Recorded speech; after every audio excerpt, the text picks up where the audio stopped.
for playing the fierce and unforgettable Shute in the iconic wrestling film Vision Quest. That role has resonated in the wrestling community for decades, but Frank's journey didn't stop there.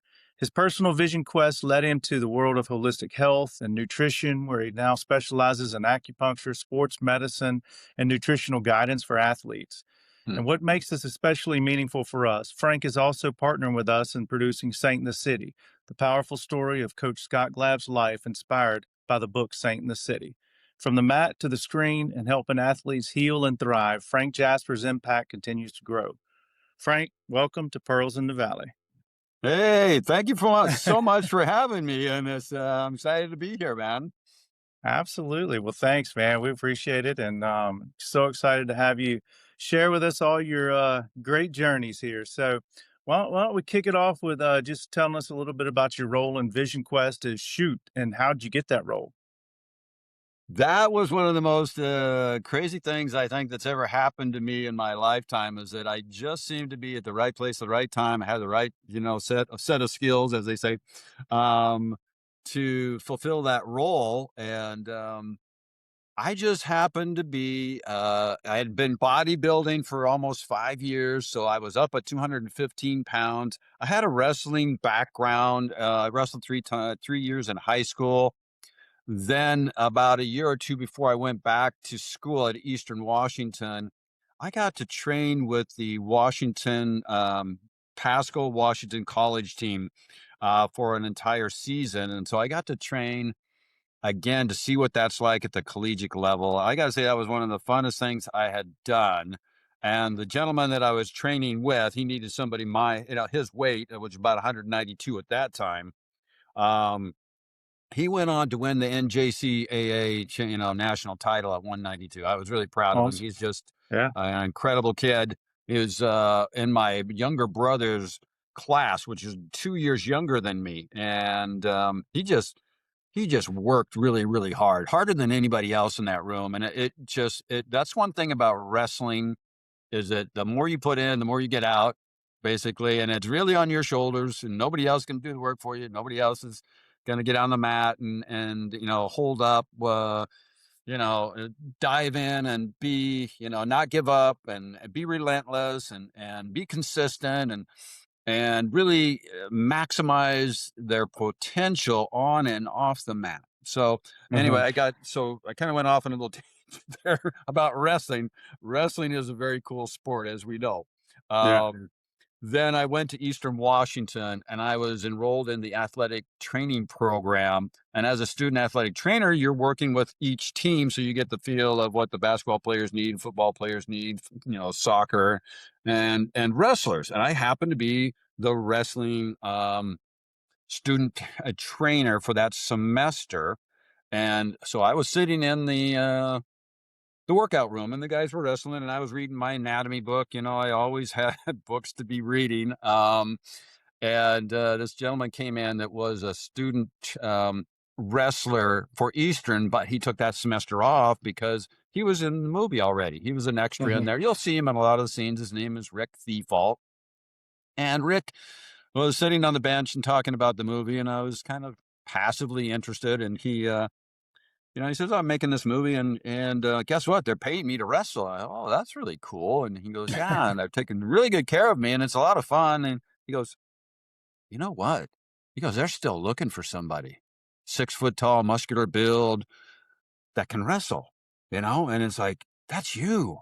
And I was like, I don't think so. And he was like, "No, no, listen, man, you'll love the casting director. She's really nice." And he kept going on and on. And so he convinced me to reach out, which I did, and we eventually found a time which I could go in and audition. So I thought, well, okay, so this is an opportunity for me to look to just go in and see how a movie's being made. I can be an extra. I'll be in the background. I'll get paid. It was all like, this is very cool. And so I walked into that audition, and I sat down, and the casting director, this little about 5'2", 5'3" little kind of little grandma looking lady, says, "Okay, here's your sides. I want you to look those over, and then we'll go through them. Now, sides, are, the lines for the movie, for the character, Mhm. and I didn't even know what that was. So I was, little taken aback, of course, but I just thought, "Okay, I'm here, let's do this." So I read through them. It's the scene from the, stadium, where Mhm. Matthew comes up and says, "Hey, hey," and I say, "Do I know you?" And we go through that scene. So Yeah. I'm reading the scene with her. I've never done anything like this before, and I messed up on one of the lines, and I kind of laughed because I was nervous. And she stopped. She looked me straight in the eye, and she goes, "Okay, we're looking for intensity here. If you make a mistake, just continue on. If nothing happens, got it?" And I was like, "All right, got it." So we run through the lines again. It feels great. She calls up the director, Harold Becker, and they were in a hotel, so we just walked down the hallway and around. And we go in to see Harold, and he's sitting behind his desk, and he kind of looks me up and down. And he goes, "Okay, you know the lines now." And he takes the sides out of my hands. Now, I've only run these lines like 3 or 4 times. Not that they're Yeah. major monologues or anything, but this is new. And I, I actually don't even remember how we got through the scene. He did the scene with me, and I somehow remembered the lines. And I was like, I still to this day can't even remember what exactly happened, but I just kind of like turned it over. My higher power came in and took care of me. Yeah, exactly.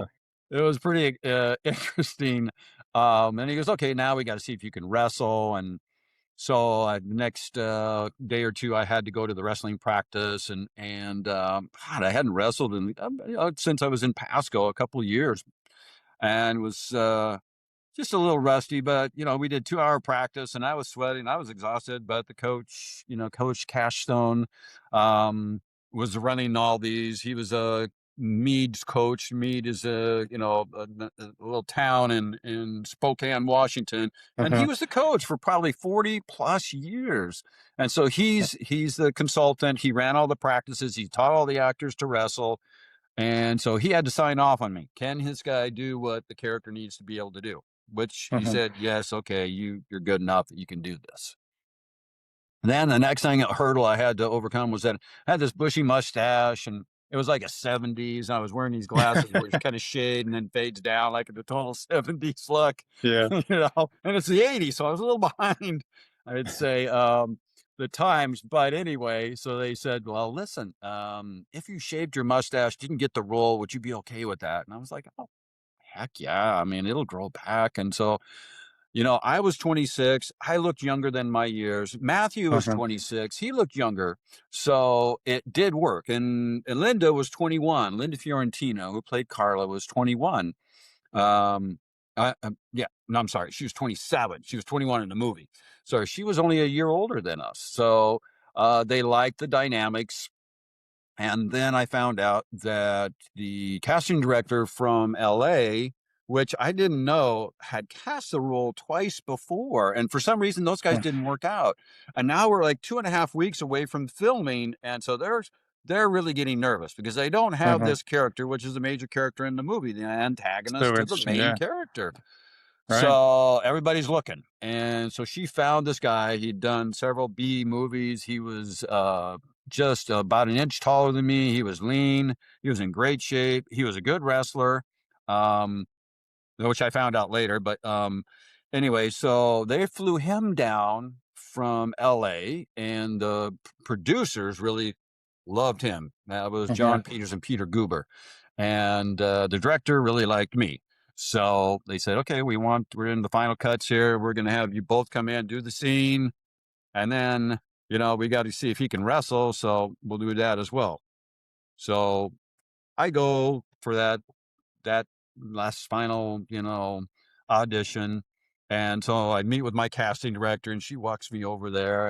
And before we get to Harold's room, he comes out and he walks up to me and he goes, "Okay, now the whole time you're in here, I want you to be as intense as you possibly can. All right, got it?" And he goes smack, and he hits me in the cheek as hard as he could. And it's like it just stung, and I gritted my teeth, and I turned around and I go, "Got it." And he goes, "That's what I want." So then we were ready. So then a couple minutes later, we go walking in, and they say, "Okay, can you take off your shirt, please?" And like now I'm feeling uncomfortable. I'm in front of a bunch of people, my shirt off, and I'm trying to do this scene. I'm trying to be mean and intense, and like, and the casting director that had cast the other two people that had brought this new kid down was sitting in front of them, and behind them was the director and the two producers. So I'm reading the lines with the lady in front. And every Mhm. time I say my line, she kind of like rolls her eyes and kind of shakes her head just small. And I just was at one level thinking, what's going on? Do I look ridiculous? Or, I couldn't figure it out, but I stayed in character. We walked out and I said to my casting director, like, okay, did I look ridiculous? What, she goes, why? Because I said, well, the casting director just kept rolling her eyes and shaking her head every time I do a line. She goes, she cast this twice before. Neither one of those guys worked out. She wants her guy to get the role. And Oh, man. you have to convince the producers that you're the guy because the director likes you, as I mentioned. And so that's what you got to get, that's the challenge here. And I was like, wow, okay. So You're stuck in the middle. yeah, so I learned a big lesson there. I was just like, yeah, not everybody's going to be rooting for you, man. You really got to do it, and you got to Mhm. stay in character when they say you got to stay in character. And so then we went to the set because, this kid hadn't been looked at by Coach Cash Stone, and Mhm. they were shooting a scene there. And so they had to stop everything they were doing. And they came over and they had a full size mat there and it was all lit up. So the whole, crew and the rest of the cast that was there all stood around, and Cash started like, okay, you two get out on the mat. And so we were all wearing our singlets and wrestling gear. And he goes, okay, duck under, single leg, fireman's arm drag. And he ran back and forth, back and forth, back and forth. And he says, stop. Okay. This kid can wrestle. So I'll sign off on him if he's your choice, the kid from LA. Mhm. And so we waited around for about 10, 12 minutes. And then John Peters came over to me and he goes, you got the role, kid. And he says, every time I looked over at you and you just stared me down and you were just gritting your teeth like the whole time. Cause that's what I did. I was like, okay, I'm just going to be in this character this whole time and see what happens. Right. And that's what triggered it for him. He said, every time I looked over and you just like, were grilling me with this stare, like you're going to kill me. I was like, that's it. And so that began this process. Now, what they didn't tell me, Jared, was that the screenplay, the script, and it says, "Oh, this guy's going to weigh 168 pounds." Matthew's dropping two two weight classes to wrestle this guy 168 pounds. Now I weigh 215 pounds, and I Goodness. was in a bulking phase with my rest and with my bodybuilding, which I'd been doing for the last 5 years. And so all I was doing is just trying to get as big as I could for a Mhm. competition that was coming up, that I wanted to compete in. And so they just basically said, okay, and we're shooting in 2.5 weeks. We want you to drop a little weight so that you'll match Matthew's weight. They didn't even say like, oh, you got to cut this much. And maybe that's illegal for them to do. I don't know, but they just said, okay, we want you to do this. And so I looked at myself and I was in a cutting phase. I'm not a cutting phase, I was in a bulking phase. And so you're Yeah. big and kind of bloated and kind of carrying extra weight, you know? And I thought, yeah, if I'm going to represent a 2-time state champion and I'm going to represent the wrestling community, I'm all in. I'm like Right. 100%, 110%. I'm giving this character the most I can possibly do because I want it to be a standing stamp about this is wrestling. This is how wrestlers look. This is how they walk. This is how they move. This is how they act. This is their Yeah. mentality. And so I went from eating massive amounts of food, like basically 5 platefuls of food per meal. Like my breakfast, I would try and get at least 12 eggs in a day and then some other Gosh. bacon and some pancakes and stuff like that. Lunch, I would have a plate full of spaghetti. I'd have a plate full of chicken breast. I have another plate full of spaghetti. I just go back and forth. I rarely ate enough vegetables, which like I know better now. But anyway, so I went from that to going down to having egg whites for breakfast, having romaine salad with a can of tuna on it and a squeeze of lemon for lunch, and no dinner. And then I would get on an exercise bike. I was Ooh. in my sweats, not the plastic sweats that Matthew was doing, but I was wearing sweats and a hoodie, and I was on a stationary bike because it was winter time, our fall time there. and I rode for an hour, and I stripped that body down from 215. I went down to 189 pounds in two and a Goodness. half weeks, and I was at 4% body fat because I went to our human performance lab, and they did a Hmm. water submersion, which is probably one of the most accurate ways to kind of test your Right. fat content. So I was at 4% body fat, and so that's how I entered the film, the project, the challenges. Like I said, it was one of the most profound experiences of my life. Right. Right. Well, you know, I remember seeing that film in the 80s, and I mean, you were huge. And I remember thinking, now that you're telling me that the director slapped you in the face, I mean, I would have never slapped you in the face. There's no way. I would have never dared that. But knowing you now, I know you're like a gentle teddy bear. So how was it going into a film being the main antagonist and you had to be a complete mean animal? So I looked at it as, I was the same guy in the weight training room, because I would go into that weight training and I would train for about an hour and a half, and I would push myself to the limits. It was Hmm. actually like I was in a battle. I was a warrior when I would step into the weight room, because it was like you've got to push yourself past those limits of like, okay, this is starting to become difficult. Oh, now it's starting to become uncomfortable. Now this is painful. Now I'm pushing past my pain, Hmm. thresholds into like complete, muscle failure. Hmm. And what it takes to do that is just what I just translated over and brought into my character. Like, this is the same guy. He's just wrestling. So instead of Hmm. being in a weight room, he's on the mat. Hmm. And it's easy for me to make that move into like hyper focused, and Right. it's like and I actually had one of the guys that it was a weightlifter in the weight room there at Eastern Washington. He was a very kind of sort of quiet guy, but he was very consistent with his workouts.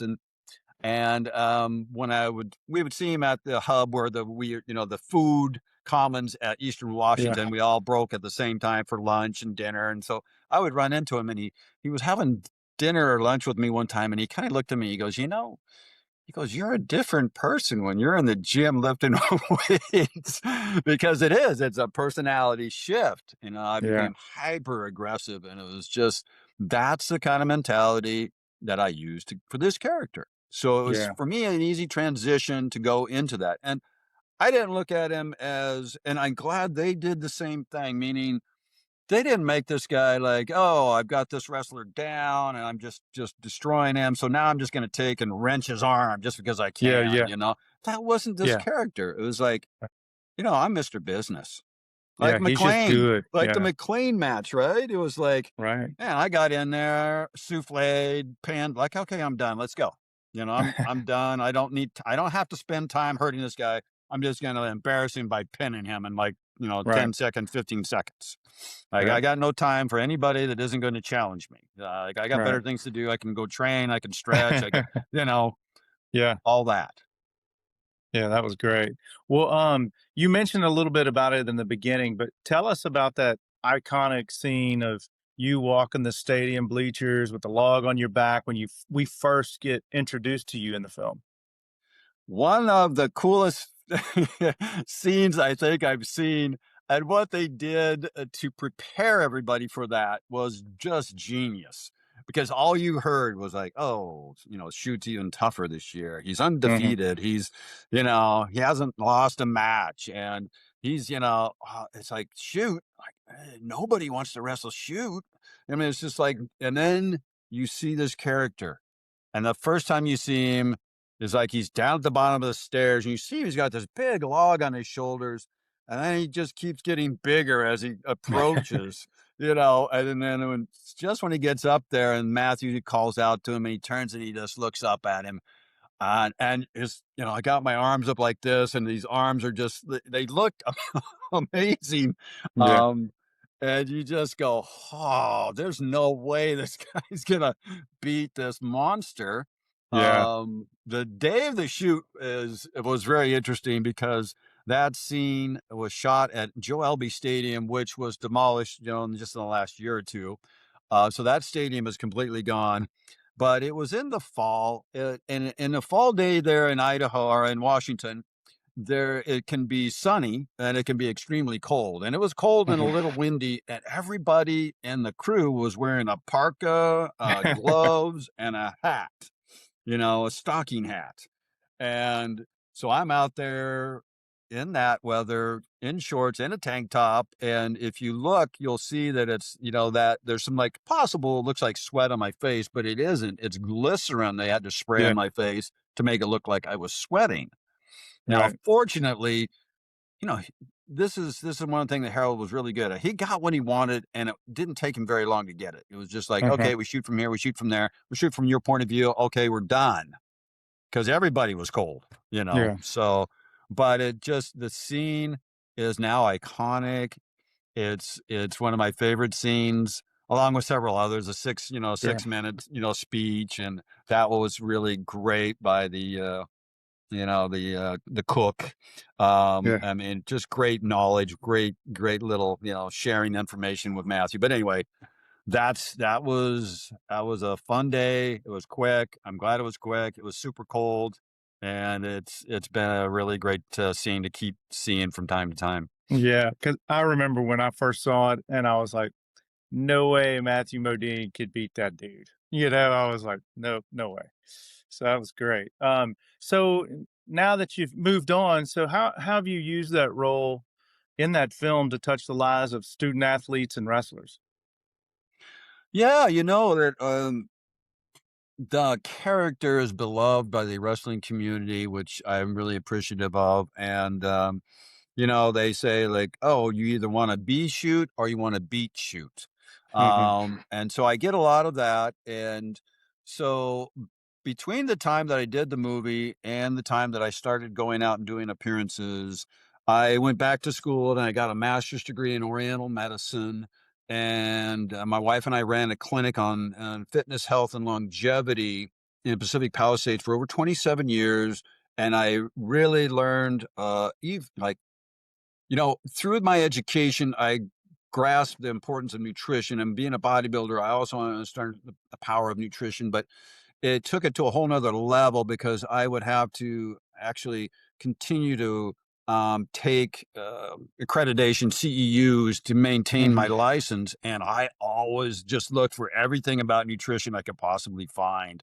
And so I've been a nutritional geek for over 30 years, and I'm still learning something almost every single day, which I'm still fascinated with this. And so what I was able to do is transition from just helping people stay healthy to like next step is optimal performance for elite athletes, which I've mhm, been doing for the last 5, 6 years. So that's one way that I've impacted the wrestling because the wrestlers on the high school, college, and even in the master's level, I worked with all three levels, helping them with very specific, nutritional protocols, sorry, yeah, that are designed for them. And then I mhm, monitor them. And then as they have different challenges, then you need to readjust and pick, new supplements, take certain things out, bring new things in. You just, the doses yeah, goes up and down depending on their needs and dependencies.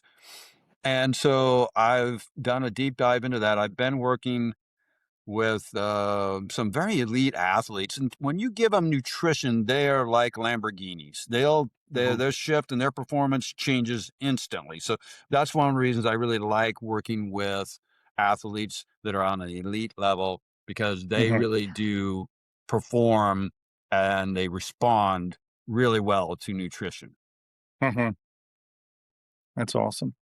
Um, well, finally, one of the ways we've gotten to know each other is through our journey of teaming up to produce the story of Hall of Fame coach Scott Glab. Why do you feel that this story is so important to be told? Wow. So, as I mentioned earlier, I thought, hey, wrestling is such an amazing sport. It is the only other sport that is as dynamic and at creating your ability to have kinesthetic awareness, and that would be gymnastics. And that's in your body in space and time. And so, that is one of the cool things about it that just very few other sports have. And then it's just so dynamic in the fact of its demand on you mentally, physically, emotionally, and it teaches you, consistency, being able Right. to take a hit, get knocked down, get back up, continue on, look at what you need to do. You're not dependent on anybody else. There's no other players you can pass the ball off. There's nobody else you can say, well, he didn't catch or he didn't make that block or it's all on you, and so Yeah. it's really now you're part of a team, and you want your team to win, and that's great, and you support your team members. But when you're on the mat, that's you and the other guy, and it's all about what's happening, up here. Besides all the training that you've done, it's a very mental thing as well. So it's a real training ground to help people learn how to deal with life and challenges and well, this story is so interesting because Scott Glab, the guy that's the story that we're telling his story about Saint in the City, he wrote a book called The Saint in the City. And we've kind of written a great series, and or it can be made into a feature film as well. But what he did when he went to Santa Ana and what he went through and how he changed the culture in Santa Ana. And this was like 28 plus years ago when Santa Ana was dangerous. Anytime after Hmm. dark, you didn't allow your kids to go out. It had the highest, I think, highest level of of murders in the country at the time. And um, these kids at the Santa Ana school had to fight just to get to school and had to fight to get back home. And Yeah. these dangerous, scenarios, block to block, would be owned, and controlled by different gangs at this time. And so it was dangerous. And so when Scott entered into this world, the wrestling program was in shambles. They had just hardly any kids, and they're at the very bottom of the CIF. And these kids Hmm. would even come in and then would leave in the middle of practice. It's like, well, it's like if you missed a practice when I was growing up, it was like, well, you're not going to wrestle this weekend. I don't care what the reason Right. is. The guy that's your JV guy, you're now going to have to challenge him next month or next week to get your spot back. And these Hmm. guys were just leaving, like, oh, I got to go feed my cat, coach. I got to go vacuum, coach. They were like stupid reasons, but these kids were just not. They had no discipline. They had no sense of themselves, and this was just a folly until Scott really kind of decided, like, I can't treat these kids like what I was treated as a coach. I had to find some other way to meet them at their level.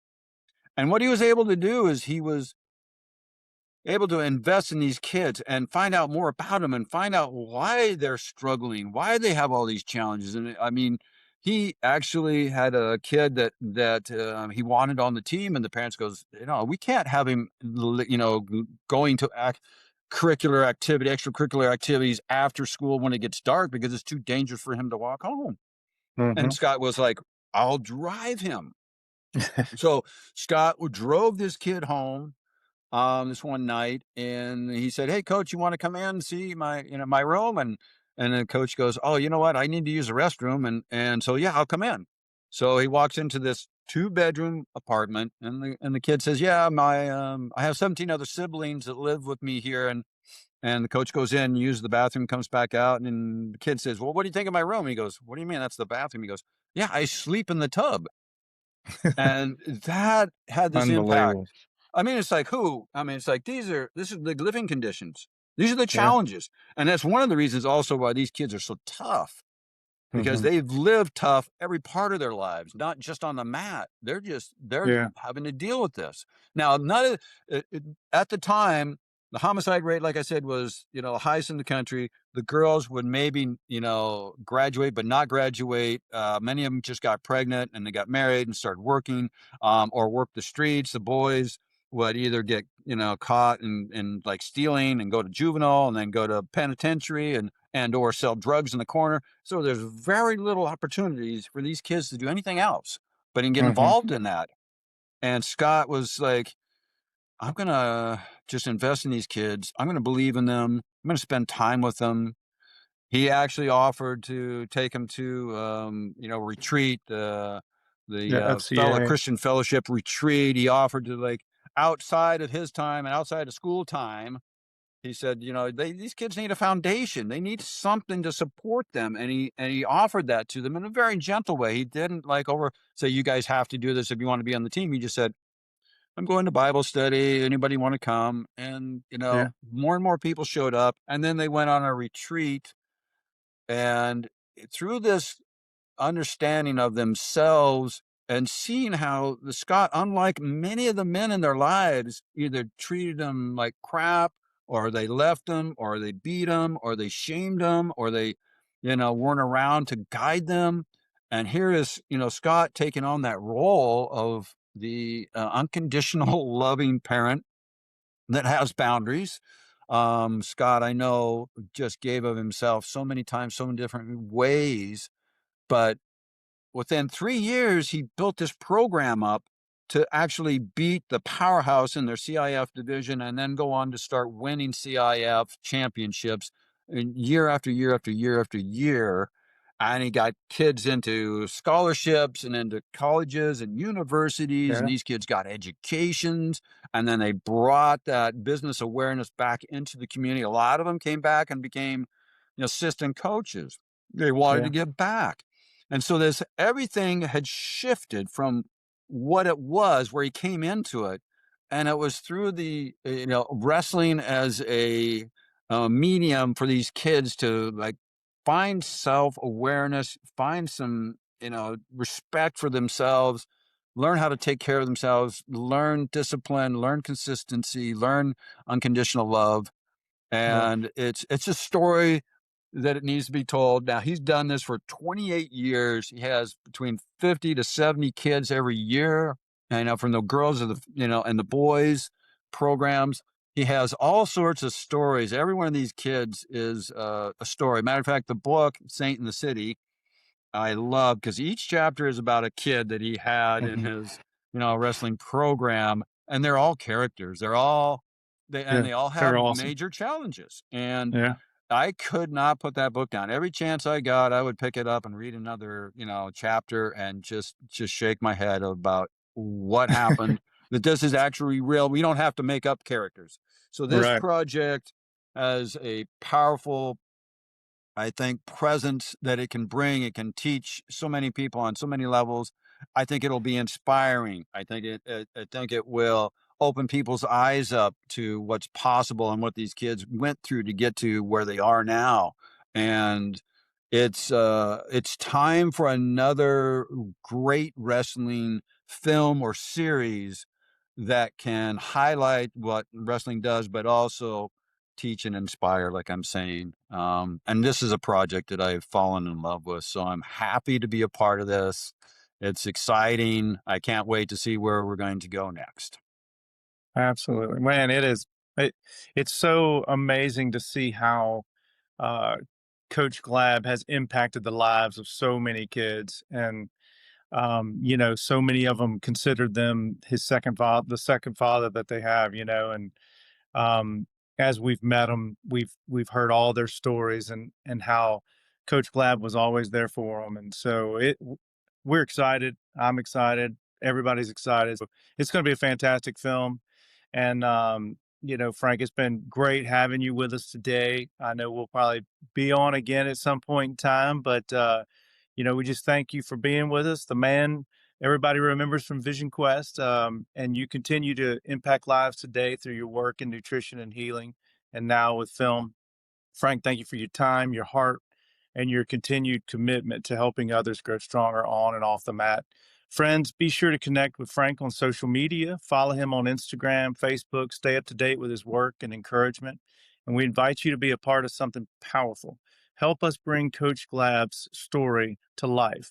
Saint in the City, inspired by the book. You can support the film by giving at redpearlmission.org.